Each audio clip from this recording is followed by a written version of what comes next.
আজ সোমবার। তো আমার ছেলেকে স্কুল পাঠিয়ে দিয়েছি প্রতিদিনের মতন। এখন আমি আমার সমস্ত কাজকর্ম সেরেছি, জামা কাপড় কাচা হয়ে গেছে, নিজে স্নান করে রেডি হয়ে এখন করব পুজো। ঠাকুর পুজো করে তারপর রান্না করব। পুজোটাও সেরে নিলাম। পুজো হয়ে গেলে যেন অর্ধেক কাজ হয়ে যায়। এবার যাই রান্নাঘরে।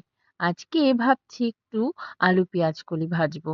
তো সেটা কেটে নিয়ে ভাজা বসিয়ে দিয়েছি। আর একদিকে ভাতও বসিয়ে দিলাম। আর ভেবেছিলাম পনির আর ফুলকপির তরকারি করব, আর বকফুলের বড়া। বেশ ভালোই হবে আজ দুপুরের খাওয়াটা। প্রত্যেকদিন মাছ মাংস ভালো লাগে না, মাঝে মধ্যে একটু নিরামিষ খুব পছন্দ হয়। আর এইদিকে দেখো, বাঁধাকপির ঘন্টও হয়ে গেছে, আর তার সাথে ডালও হয়ে গেছিল। মূলো দিয়ে ডাল রান্না করেছিলাম।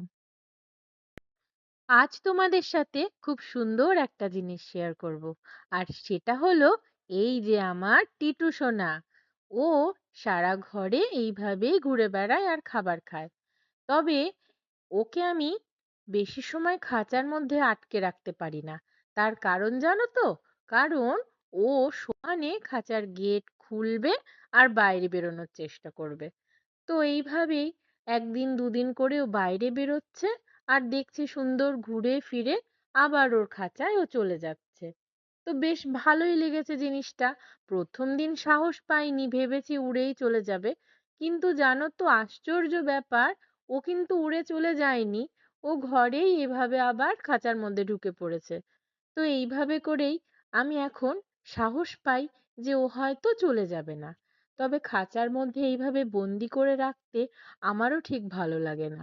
তো যেই দিন দেখতে পেলাম যে ও নিজের খুশি মতন বাইরে আসছে, আবার খাঁচায় চলে যাচ্ছে, তখন মনটা ভালো হয়ে গেল।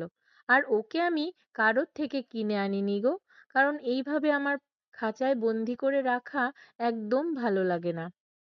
এটা আমার একটা বৌদি, যে আমার মাকে রান্নায় হেল্প করে দেয়, তার বাড়ির পাখি। সেই বৌদির একটু প্রবলেমের জন্য ওকে আর রাখতে পারেনি। তখন আমাকে বলাতে আমি ওকে নিয়ে নিই। তো সেই দিন থেকেই আমার এখানে রয়েছে। আর দেখো, ওর কত বুদ্ধি, কত সুন্দরভাবে ও খাঁচার গেটটা খুলছে। আর এই দেখো, খাঁচার বাইরেও ও চলে এসেছে। টিটু আমার কাছে আছে এই ৩ মাস হলো। ও অক্টোবর মাসে আমার বাড়িতে এসেছে। তবে জানো তো, প্রথম যেদিন ও খাঁচার থেকে বাইরে বেরিয়ে গিয়েছিল, সেদিন কোথায় যেন একটু ভয়ও পেয়ে গিয়েছিলাম। কারণ একভাবে আমার কাছে ৩ মাস ধরে ও রয়েছে, আর ও যখন চলেই যেত, মনটা হয়তো খারাপই করতো। তবে আমার ছেলে ভীষণ মন খারাপ হয়ে গিয়েছিল। তখন আমি খাঁচার গেটটা উপর দিকে উঁচু করে একটা দড়ি বেঁধে রেখেছিলাম, যে দেখি ও কি করে। খানিকক্ষণ পরে এসে দেখছি ও ঘুরে ফিরে আবার খাঁচার মধ্যে এসে বসে আছে। সেই দিন আমি যে কতটা খুশি হয়েছিলাম, কি বলবো তোমাদেরকে। আমি তখন বুঝতে পারলাম আমি শুধু ওকে ভালোবেসে ফেলিনি, ও আমাদেরকে ভালোবেসে ফেলেছে। দেখো, ওর যদি চলে যাওয়ার হতো তাহলেও অনায়াসে চলে যেতে পারতো, কিন্তু ও যায়নি। ও আমাদের কাছেই রয়ে গেছে।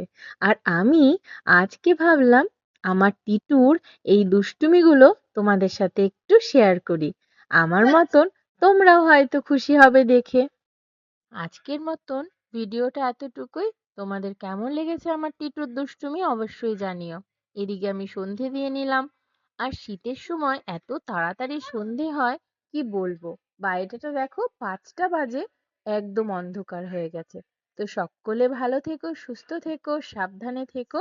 আবার দেখা হবে তোমাদের সাথে পরের একটা মিনি ব্লগে। বাই।